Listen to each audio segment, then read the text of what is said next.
Hello guys, welcome back to Banking Kannadiga. In this video, I am going to discuss about IBPS Clerk 2024. Yes, ನಾನಿಲ್ಲಿ 2024 clerk mains ಬಗ್ಗೆ ಮಾತಾಡ್ತೀನಿ. And base reality ಏನಿದೆ, ಎಷ್ಟು attempt ಮಾಡಿದ್ರು, marks ಹೇಗೆ ಬರುತ್ತೆ, ಮತ್ತು ನಿಮ್ಮ ಅಟೆಂಪ್ಟ್ ವೈಸು ನೀವು ಹೇಗೆ ನಿಮ್ಮ ಅಟೆಂಪ್ಟ್ಸ್ನ ಹೇಗೆ ಅನಲೈಸ್ ಮಾಡಬೇಕು, ಓವರ್ ಆಲ್ ಒಂದು ರಫ್ ಸ್ಕೆಚ್ ಸಿಗುತ್ತೆ. ಅಂಡ್ ಇಲ್ಲಿ ನಾನು ನನ್ನ ಎಕ್ಸ್ಪೆಕ್ಟೆಡ್ ಮಾರ್ಕ್ಸ್ ಎಷ್ಟಿತ್ತು ಅಂದರೆ ಈಗ ಹೇಳ್ತಿಲ್ಲ ಎಕ್ಸ್ಪೆಕ್ಟೆಡ್ ಇಷ್ಟು ಬರ್ತಿತ್ತು ಬಟ್ ಇಷ್ಟು ಬಂತು ಅಂತ. ನಾನು ಪ್ರೀವಿಯಸ್ಲಿ ಲಾಸ್ಟ್ ಇಯರ್ ಕೂಡ ಡಿಸೆಂಬರ್ ಮಂತಲ್ಲಿ ನಾನು ಡಿಸೆಂಬರ್ 11th ಚಾನಲ್ ಸ್ಟಾರ್ಟ್ ಮಾಡಿದ್ದು. May be around December 18 or 20ಲಿ expected marks IBPS clerk mains ಅಂತ ನನ್ನ ಎಕ್ಸ್ಪೆಕ್ಟೆಡ್ ಮಾರ್ಕ್ಸ್ ನಾನು ಅಪ್ಲೋಡ್ ಮಾಡಿದ್ದೆ. ಅದೇ PDF ತೋರಿಸ್ತೀನಿ ಇಲ್ಲಿ. ನಾನು ಇವಾಗ ಹೊಸ್ದಾಗಿ ಕ್ರಿಯೇಟ್ ಮಾಡಿರೋದಲ್ಲ. ಅಂದರೆ ನಿಮಗೇನೋ ಸ್ವಲ್ಪ ಹೋಪ್ಸ್ ಕೊಡೋಕ್ಕೋಸ್ಕರ ಇವಾಗ ಕ್ರಿಯೇಟ್ ಮಾಡಿದ್ದೀನಿ ಆ ಥರ ಏನೂ ಅಲ್ಲ.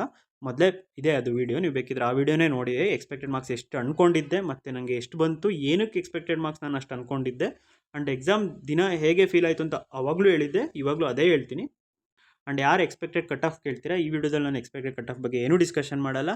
ಆ್ಯಂಡ್ ನೆಕ್ಸ್ಟ್ ವೀಡಿಯೋದಲ್ಲಿ ಎಕ್ಸ್ಪೆಕ್ಟೆಡ್ ಕಟ್ ಆಫ್ಗೆ ಅಂದರೆ ಒಂದು ರೇಂಜ್ ಅಥವಾ ಅದ್ರ ಬಗ್ಗೆ ಡಿಸ್ಕಸ್ ಮಾಡ್ತೀನಿ. ಹೇಗೆ ಎಕ್ಸ್ಪೆಕ್ಟೆಡ್ ಕಟ್ ಆಫ್ನ ಅಂದರೆ ಈ ವರ್ಷದ ಪೇಪರ್ನ ಅನಲೈಸ್ ಮಾಡ್ಬೋದು, ಅಥವಾ ಹೇಗೆ ಒಂದು ಕನ್ಕ್ಲೂಷನ್ ಪಾಯಿಂಟಿಗೆ ಬರ್ಬೋದು, ಮೇ ಬಿ ಇಷ್ಟು ಇರಬಹುದಪ್ಪ ಆ ಥರ.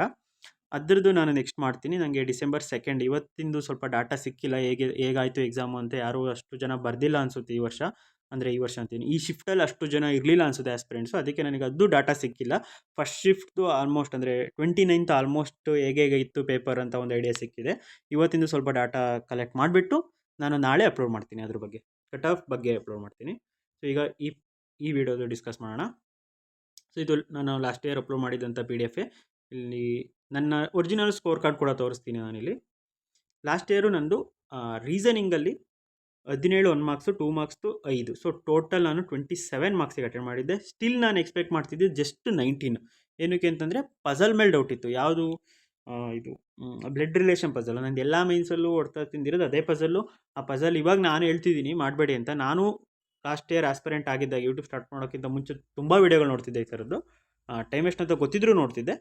ಆವಾಗ ಅವರಿರ್ಬೋದು ಅಥವಾ ನಮ್ಮ ಫ್ಯಾಕಲ್ಟೀಸ್ ಏನಿದ್ದಾರೆ ಯೂಟ್ಯೂಬಲ್ಲಿ, ಎಲ್ಲರೂ ಮೈನ್ಸಲ್ಲಿ ಯಾವುದೇ ಕಾರಣಕ್ಕೂ ಬ್ಲಡ್ ರಿಲೇಷನ್ ಮಾಡಬೇಡಿ ಅಂದಿದ್ರು. ಬಟ್ ನಾನು ಎಲ್ಲ ಮೈನ್ಸಲ್ಲೂ ಮಾಡಿದ್ದೆ. ಆ್ಯಂಡ್ ಎಲ್ಲ ಮೈನ್ಸಲ್ಲೂ ಈ ಥರನೇ ಕ್ಯಾಲ್ಕುಲೇಟ್ ಮಾಡಿದ್ದೆ, ಬ್ಲಡ್ ರಿಲೇಷನ್ ಪಝಲ್ ಬಿಟ್ಟೇ ಕ್ಯಾಲ್ಕುಲೇಟ್ ಮಾಡಿದ್ದೆ. ಸೊ ನಾನು 19 ಅಷ್ಟೇ ಎಕ್ಸ್ಪೆಕ್ಟ್ ಮಾಡ್ತಿದ್ದಿದ್ದು. ಈಗ ಕ್ವಾಂಟ್ ನಾನು 24 ಆಗಿತ್ತು. ಬಟ್ ಎಕ್ಸಾಮಲ್ಲಿ ಏನಾಗಿತ್ತು ಕ್ವಾಂಟ್ ಅಂದರೆ, ಯಾವಾಗ ನನ್ನ ಟಾರ್ಗೆಟ್ ಇದ್ದಿದ್ದು 15, ಯಾಕೆಂದರೆ ನಾನು ಕ್ವಾಂಟಲ್ಲಿ ವೀಕ್. ಯಾವಾಗ ನಂದು 15 ಕ್ರಾಸ್ ಆಯಿತು, ಇನ್ನೂ ಟೈಮ್ ಉಳಿತು, ಅಥವಾ 18 ಮಾರ್ಕ್ಸ್ ಬಂದಾಟಕ್ಕೆ ನಾನು ಚೆನ್ನಾಗಿ ಮಾಡಿಬಿಟ್ಟೆ ಕ್ವಾಂಟು, ಇನ್ನೇನು ಪೇಪರ್ ಕ್ಲಿಯರು, ಇನ್ನು ಉಳಿದಿದ್ದೆಲ್ಲ ಮಾಡ್ಕೊಂಬಿಡ್ತೀನಿ, ಆ ಥರ ಮೈಂಡ್ಸೆಟ್ ಬಂದುಬಿಟ್ಟು ಸ್ವಲ್ಪ ಸ್ಲೋ ಆದೆ. ಸ್ವಲ್ಪ ಏನು ತುಂಬ ಸ್ಲೋ ಆಗಿ ಮಾಡಿದೆ. ಅದಾದಮೇಲೆ ಲಾಸ್ಟ್ 10 ಮಿನಿಟ್ಸಲ್ಲಿ ಜಸ್ಟ್ 2 ಕ್ವಶನ್ಸ್ ಅಷ್ಟೇ ನಾನು ಸಾಲ್ವ್ ಮಾಡಿದ್ದು. ಅದು ಮೈಂಡಲ್ಲಿ ಸ್ವಲ್ಪ ಬಂದುಬಿಡುತ್ತೆ, ನಾನು ಹೆಂಗಿದ್ರು ಇಷ್ಟು ಚೆನ್ನಾಗಿ ಮಾಡಿದ್ದೀನಿ ಅಂತ. ಅದಕ್ಕೆ ನಾನು ಮೈನ್ಸ್ ಅಟೆಂಪ್ಟ್ ಅಪ್ರೋಚ್ ಅಂತ ವೀಡಿಯೋದಲ್ಲಿ ನಾನು ಹೇಳಿದ್ದೆ, ಈ ಥರ ಅನ್ಕೋಬೇಡಿ ಅಂತ. ಏನು ಕೇಳಿದ್ದೆ ಅಂತಂದರೆ, ಇದು ನಿಮಗೆ 24 ಮಾರ್ಕ್ಸು 21.15 ನಾನು ಎಕ್ಸ್ಪೆಕ್ಟ್ ಮಾಡಿರೋದು ತುಂಬ ಜಾಸ್ತಿ ಅನ್ನಿಸ್ಬೋದು. ಬಟ್ ಪ್ರೀವಿಯಸ್ ಇಯರು ಎಲ್ಲರೂ ಚೆನ್ನಾಗಿ ಮಾಡಿದರು ಕ್ವಾಂಟ್, ಯಾಕೆಂದರೆ ಪ್ರೀವಿಯಸ್ ಇಯರ್ ತುಂಬ ಈಸಿ ಇತ್ತು ಕ್ವಾಂಟು. ಆ್ಯಂಡ್ ನಾನೇ ಹೇಳ್ತಿದ್ದೀನಿ ಅಂತಂದರೆ, ಲೈಕ್ ನಾನು ತುಂಬ ವೀಕ್ ಕ್ವಾಂಟಲ್ಲಿ. ನನಗೆ ಅಷ್ಟು ಈಸಿ ಇತ್ತು ಅಂತ ಅನ್ನಿಸ್ತು ಅಂದರೆ, ಸ್ವಲ್ಪ ಅವರೇಜ್ ಸ್ಟೂಡೆಂಟು ಪ್ರೀವಿಯಸ್ ಇಯರ್ 30+ ಮಾಡಿದರು ಎಲ್ಲರೂ. ಸೊ ನಾನು ಎಕ್ಸ್ಪೆಕ್ಟೆಡ್ 21.5, 1 ಅಥವಾ 2 ತಪ್ಪಾಗುತ್ತೆ ಅಂತ ನಾನು ಮೊದಲೇ ಅಂದ್ಕೊಂಡಿದ್ದೆ, ಡಿಸೈಡ್ ಮಾಡಿದ್ದೆ. ಆ್ಯಂಡ್ ತುಂಬ ಜಾಸ್ತಿ ಹೋಪ್ಸ್ ಇಟ್ಕೊಂಡಿರಲಿಲ್ಲ ಇಷ್ಟು ಹಾಗೆ ಬಿಡುತ್ತೆ ಅಂತ. ಆ್ಯಂಡ್ ಇಂಗ್ಲೀಷಲ್ಲಿ ನಾನು 31 ಮಾರ್ಕ್ಸಿಗೆ ಅಟೆಂಡ್ ಮಾಡಿದ್ದೆ. ಯೂಶ್ವಲಿ ನಾನು ಇಂಗ್ಲೀಷಲ್ಲಿ ಸ್ಟ್ರಾಂಗು. ಸ್ಟಿಲ್ 17 to 18 ಸ್ಕೋರ್ ಬರುತ್ತೆ ಅಂತಲೇ ನಾನು ಎಕ್ಸ್ಪೆಕ್ಟ್ ಮಾಡಿದ್ದಿದ್ದು.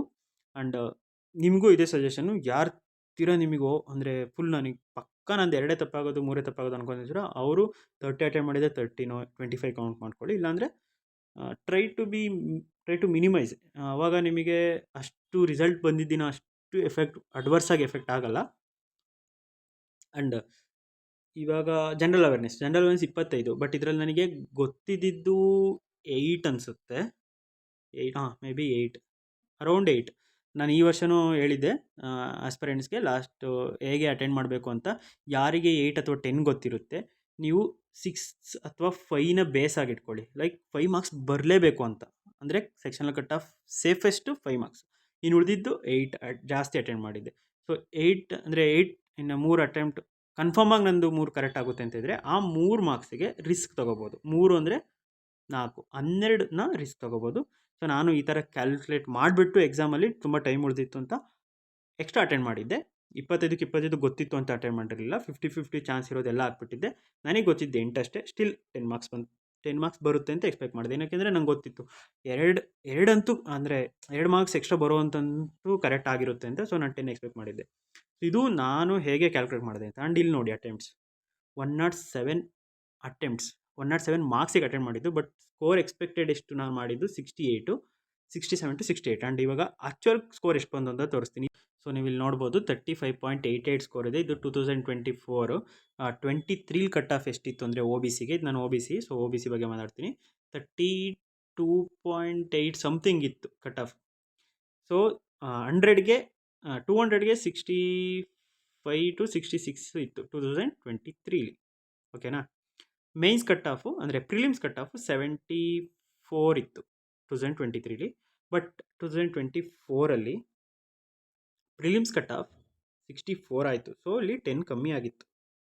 ಸೊ ನಮ್ಮ ಎಕ್ಸ್ಪೆಕ್ಟೇಷನ್ ಏನಿತ್ತು ಲಾಸ್ಟ್ ಇಯರ್ ಅಟೆಂಡ್ ಮಾಡಿದವ್ರದ್ದು ಆ್ಯಂಡ್ ನಂದು ಮೆಜಾರಿಟಿ ಆಫ್ ನಮ್ದು ಏನಿತ್ತು ಎಕ್ಸ್ಪೆಕ್ಟೇಷನ್ನು, ಇಲ್ಲ 66 ಇರುತ್ತೆ, ಇಲ್ಲ ಅಂತಂದರೆ ಮ್ಯಾಕ್ಸಿಮಮ್ 68 ಇರುತ್ತೆ, ಅದಕ್ಕಿಂತ ಜಾಸ್ತಿ ಹೋಗೋದೇ ಇಲ್ಲ, ಅದಕ್ಕಿಂತ ಕಮ್ಮಿ ಇರುತ್ತೆ ಅಂತ. ಸೊ ಅದಕ್ಕೋಸ್ಕರ ನನ್ನ ಎಕ್ಸ್ಪೆಕ್ಟೆಡ್ ಸ್ಕೋರ್ ನೀವು ನೋಡಿದ್ರಲ್ಲ ಆಗಲೇ, ಅದರಲ್ಲಿ ನಾನು 68 ಅಂತ ಅಂದ್ಕೊಂಡಿದ್ದೆ ಎಕ್ಸ್ಪೆಕ್ಟೆಡ್ ಸ್ಕೋರ್. 68 ನನ್ನ 100% ಕ್ಲಿಯರ್ ಆಗುತ್ತೆ, ಅದು ವರ್ಸ್ಟ್ ಸ್ಕೋರ್ ನಾನು ಕ್ಯಾಲ್ಕುಲೇಟ್ ಮಾಡ್ಕೊಂಡಿದ್ದು ಅಂತ ಅಂದ್ಕೊಂಡಿದ್ದು. ಬಟ್ ಎಕ್ಸಾಮಲ್ಲಿ ಏನಾಯಿತು, cut off O B C ಕ್ಯಾಟಗರಿಗೆ 76, ಜನರಲ್ ಕ್ಯಾಟಗರಿಗೆ 76.5. ಬಟ್ ಅಗೇನ್ ಇ ಡಬ್ಲ್ಯೂ ಎಸ್ಗೆ ಲಾಸ್ಟ್ ಇಯರ್ ಎಷ್ಟಿತ್ತು ಅದೇ ರೇಂಜಿಗೆ ಹೋಯ್ತು. 30 ಅಂದರೆ 66 ಆಯ್ತು, I guess 66 point something 66 to 67 ಆಯಿತು. ಇ ಡಬ್ಲ್ಯೂ ಎಸ್ಗೆ ಅಷ್ಟೇ ನಿಂತ್ಕೋತು. ಬಟ್ ಒ ಬಿ ಸಿ ಜನರಲ್ಗೆ ಪ್ರೀವಿಯಸ್ ಇಯರ್ಗಿಂತ 10 ಮಾರ್ಕ್ಸ್ ಜಾಸ್ತಿ ಆಯಿತು. ಸೊ ಈಗ ನನ್ನ ಎಕ್ಸ್ಪೆಕ್ಟೆಡ್ ಸ್ಕೋರ್ನ ಹೇಗೆ ನಾನು ಕ್ಯಾಲ್ಕುಲೇಟ್ ಮಾಡಿದ್ದೆ, ಅಕ್ಯುರೇಟಾಗಿ ಕ್ಯಾಲ್ಕುಲೇಟ್ ಮಾಡಿದ್ನೇ ಇಲ್ವಾ ಅಂತ ನೋಡಿ. ರೀಸನಿಂಗ್ ಆಲ್ಮೋಸ್ಟ್ ಅಕ್ಯುರೇಟ್ 18, ಅಲ್ಲೂ ಅಷ್ಟೇ ಹೇಳಿದ್ದೆ, 18 to 19 ಅಂತ ಹೇಳಿದ್ದೆ. ಸೊ ನೋಡಿ 1 ಮಾರ್ಕ್ಸ್ ಕಮ್ಮಿ ಬಂದಿದೆ. Okay, it is acceptable. ನನ್ನ ಅನಾಲಿಸಿಸ್ ಕರೆಕ್ಟಾಗಿ ಮಾಡಿದ್ದೀನಿ ಅಂತ ನನ್ನ ಪೇಪರ್ನ. ಇಂಗ್ಲೀಷ್ ನಾನು ಆಗಲೇ ಹೇಳಿದಾಗೆ ನಾನು ಎಷ್ಟು ಪಾಸಿಬಲ್ ಎಷ್ಟು ಸ್ಕೋರ್ ಬರುತ್ತೆ ಅಷ್ಟೇ ಕ್ಯಾಲ್ಕುಲೇಟ್ ಮಾಡ್ಕೊಳ್ಳೋದು. ಸೊ 17 to 18 ಅಂತ ಅಂದ್ಕೊಂಡಿದ್ದೆ, 22.25 ಬಂತು. I was very happy. And general awareness ಎಕ್ಸಾಕ್ಟಾಗಿ 10 ಬರುತ್ತೆ ಅಂತ ಕ್ಯಾಲ್ಕುಲೇಟ್ ಮಾಡಿದ್ದೆ, 10 ಬಂದಿದೆ. ಆ್ಯಂಡ್ ಕ್ವಾಂಟ್ ಕೂಡ 2 ತಪ್ಪಾಗ್ಬೋದು ಅಂದ್ಕೊಂಡಿದ್ದೆ, 2 ತಪ್ಪಾಯಿತು, 21.5. ಟೋಟಲ್ ನಂದು 71.5. ಇನ್ ಕೇಸ್ ನಾನು ಇ ಡಬ್ಲ್ಯೂ ಎಸ್ ಕ್ಯಾಟಗರಿ ಆಗಿದ್ದರೆ 4 ಮಾರ್ಕ್ಸ್ ಇಯರ್ದಿಂದ ಕಟ್ ಆಫ್ ಕ್ಲಿಯರ್ ಆಗೋದು. ಅದು ನಾನು ಕಂಪ್ಲೇಂಟ್ ಮಾಡ್ತಿಲ್ಲ, ಜಸ್ಟ್ ಹೇಳ್ತಿರೋದು. ತುಂಬ ಜನ ಅಂದ್ಕೊಂಡಿರ್ತಾರೆ ಇದು ಮಿತ್ತು, ಯಾವಾಗಲೂ E W S cut off O B ಸಿಗಿಂತ ಜಾಸ್ತಿ ಇರುತ್ತೆ ಅಂತ. ಕೆಲವೊಂದು ಎಕ್ಸಾಮಲ್ಲಿ ಈ ಥರನೂ ಆಗುತ್ತೆ, ಒ ಬಿ ಸಿಗಿಂತ ತುಂಬ ಕಮ್ಮಿ ಹೋಗ್ಬಿಡುತ್ತೆ. And O B C cut off nearly general, O B C is almost new general ಆ ಥರ ಆಗಿದೆ ಈಗ ಕೆಲವೊಂದು ಎಕ್ಸಾಮ್ಸಲ್ಲಿ. ಈ ಸಲ ಮೇನ್ಸ್ ಕಟ್ ಆಫ್ಗಳು ಬರಲಿ, ನಿಮಗೆ ಗೊತ್ತಾಗುತ್ತೆ ತುಂಬ ಡಿಫ್ರೆನ್ಸ್ ಇರಲ್ಲ, ಒ ಬಿ ಸಿಗೂ ಜನರಲ್ಗೂ ತುಂಬ ಡಿಫ್ರೆಂಟ್ ಇರಲ್ಲ. ಆ್ಯಂಡ್ ಇದರಿಂದ ಇನ್ನೊಂದು ಡೌಟ್ ಕೇಳ್ತೀರಾ, ಒ ಬಿ ಸಿ ಇರೋರು ನಾವು ಇ ಡಬ್ಲ್ಯೂ ಎಸ್ ಮಾಡಿಸ್ಕೋಬೋದಾ ಅಂತ. ನಿಮಗೆ ಒ ಬಿ ಸಿ ಎಲಿಜಿಬಿಲಿಟಿ ಇದ್ದರೆ ಯಾವುದೇ ಕಾರಣಕ್ಕೂ ಗೌರ್ಮೆಂಟ್ ನಿಮಗೆ ಇ ಡಬ್ಲ್ಯೂ ಎಸ್ ಸರ್ಟಿಫಿಕೇಟ್ ಕೊಡಲ್ಲ. ಜನರಲ್ ಕ್ಯಾಟಗರಿ ಅವ್ರಿಗೆ ಮಾತ್ರ ಇ ಡಬ್ಲ್ಯೂ ಎಸ್ಸಿಗೆ ಎಲಿಜಿಬಿಲಿಟಿ ಇರೋದು. ಸೊ ಇಷ್ಟೇ ಈ ವಿಡಿಯೋದಲ್ಲಿ ನಾನು ಈ ಥರ ಎಕ್ಸ್ಪೆಕ್ಟೆಡ್ ಮಾರ್ಕ್ಸ್ ಮಾಡಿದ್ದೆ. ಇದನ್ನೇನು ಕೇಳ್ತಿದ್ದೀನಿ ಅಂದರೆ ನೋಡಿ, ನಾನು 107 ಮಾರ್ಕ್ಸಿಗೆ ಅಟೆಂಡ್ ಮಾಡಿದ್ರೂ ನನ್ನ ಸ್ಕೋರ್ ಇಷ್ಟೇ ಬಂದಿದ್ದು. ಯಾರ್ಯಾರು ಬೇರೆಯವರು ಅಟೆಂಪ್ಟ್ ನೋಡಿಬಿಟ್ಟು ನೀವು ಟೆನ್ಷನ್ ತಗೋತಿದ್ದೀರಾ, ಟೆನ್ಷನ್ ತಗೊಳ್ಳೋಂಥ ಅವಶ್ಯಕತೆ ಇಲ್ಲ. ಮಾರ್ಕ್ಸಿಗೂ ಅಟೆಂಪ್ಟ್ಸಿಗೂ ಸಂಬಂಧ ಇಲ್ಲ. ಆ್ಯಂಡ್ ಕಟ್ ಆಫ್ಗೂ ಮತ್ತು ವೇಕೆನ್ಸಿಗೂ ಡೈರೆಕ್ಟ್ ಅಂದರೆ 100% ಕಟ್ ಆಫ್ಗೂ ವೇಕೆನ್ಸಿ ಅಷ್ಟು ಡಿಪೆಂಡ್ ಆಗೋದಿಲ್ಲ. It depends on so many factors. ಅದೆಲ್ಲ ಫ್ಯಾಕ್ಟರ್ಸ್ನ ನಾನು ನೆಕ್ಸ್ಟ್ ವೀಡಿಯೋದಲ್ಲಿ ಡಿಸ್ಕಸ್ ಮಾಡ್ತೀನಿ. Thank you for watching. ಈ ವಿಡಿಯೋದಲ್ಲಿ ಇಷ್ಟೇ.